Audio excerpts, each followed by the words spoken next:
Hi guys, my name is Mackenzie. I'm currently a senior in the college at Southeastern. I am a remote student, so I live in Gastonia, North Carolina with my family, where I am currently a teacher's assistant at a local high school in the special education program.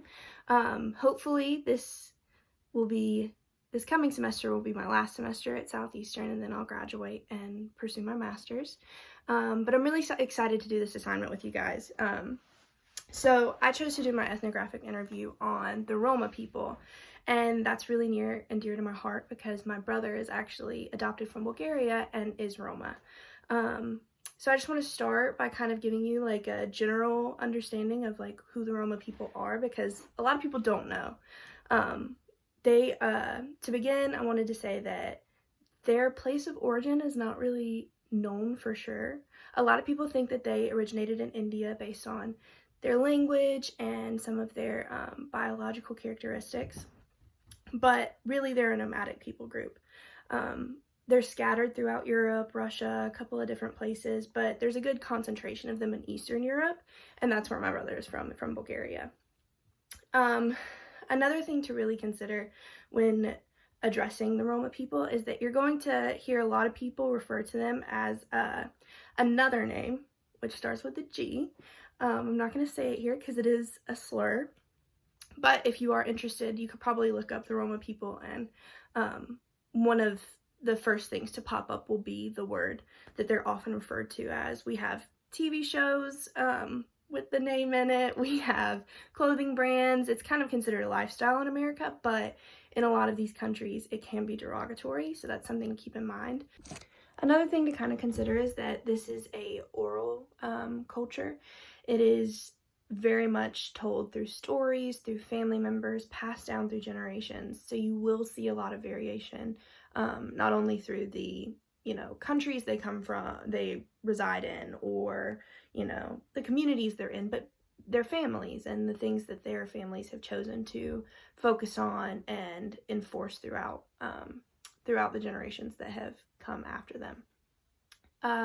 One of the main things that I want to focus on and kind of bring light to is the amount of racism that Roma people face, specifically in Eastern Europe. I'm going to talk from that context because that's the context that my brother comes from.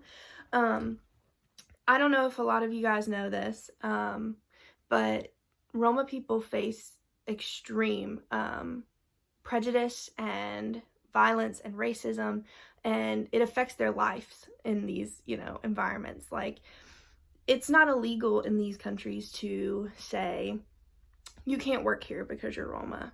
You can't get paid as much because you're Roma. They're not given the same protection from the government. They're not given the same respect in communities.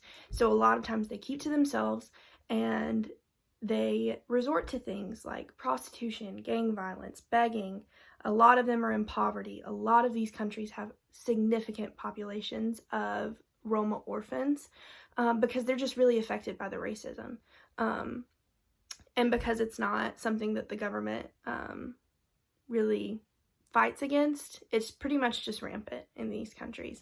I remember when we went to Bulgaria to pick up my brother, we would walk with him, and he has a darker complexion, so you can kind of tell the difference between a Roma person and a just European person based on that.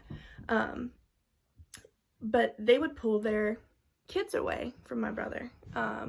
They would think that he was going to pickpocket. They would do all this stuff. And it's just really, really a lot. So I think that that's something really to consider and to remind ourselves of when we approach these other cultures. And just to educate ourselves, because I think it's easy to just remain ethnocentric and think, oh, well, it's not as big of a deal here, or we can use this word here because it's just talking about a style or a lifestyle. And those things affect the way that people view us and people view our ministry. And yeah, it was just really cool, like, getting to know my brother's culture a little bit better through this. I think a lot of times there is this, sometimes he has this idea that it's something to be ashamed of because of the racism that he faces and the overall perception of Roma people in Eastern Europe. And through this, like, I kind of I was just reminded of the beauty of it, and also just the sinfulness of man, and the fact that we can look at something so beautiful and so diverse and unique and incredible, and then go, oh, well, you know, they're not as good because of their skin color or because of where they're from.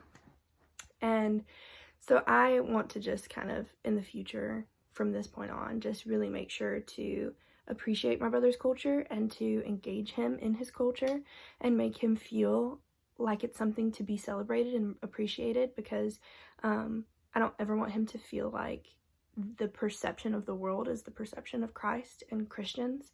So yeah, that's just a little about what I learned.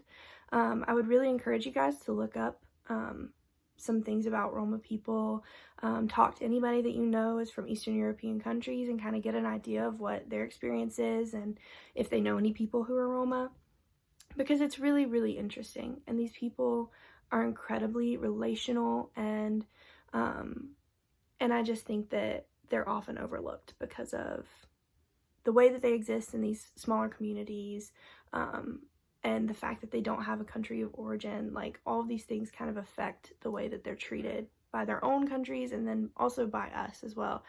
Like, I didn't know that they even exist until, you know, I met my brother, and we adopted him, and then your eyes are open and you're like, wow, like, how did I go for so long just living like this, you know?